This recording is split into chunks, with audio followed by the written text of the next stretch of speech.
Hà sĩ có nước nữa vậy.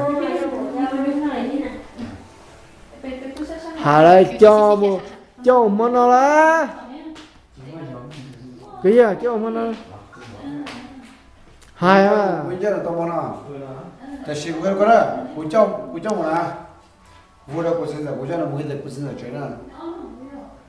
Ta kịp phải phi sáu cái sao? Dạ. Cú vô là cái sao? Cái nhà cú tên nó là. Bây giờ chuyện nó muốn không nè. Ok. Ok đúng không? Dạ nhá. Dạ thằng à. Tiếc gì? Và tao cũng chụp hình nó bây giờ. Ok. Cú giờ nó không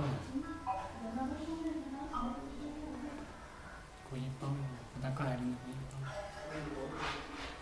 Cứ hai nhau đó có được không? Rồi nhé là thằng nó có thay kìa. chỉ có thể biết chơi chưa? Giờ có thể cái tàu hay cho. Tất nhiên đi chơi mà ta họ tên lấy cái đỡ khó cho tiếp theo mà. Nhưng mà chơi tiền cho nó. Ok đâu có ok, cái tục sợ ok. Cho. Cái này cú vậy tục cái đâu có ok. bao Giờ, đó cái gì mà. Tất nhiên của xã gọi là rong chạy bé mà đi thả nó rong còn nó Dòng chờ mà ta có thể tế dòng thì có tàu xe gì nữa. Tất nhiên mấy hàng tiền hả? Thì mỗi xe thì có thể tiền nó nhiều chủ. Cô nhiều hút gì to à, có hai nó rong. Ủa nè, ta chỉ có mà hút có chỉ lo lo.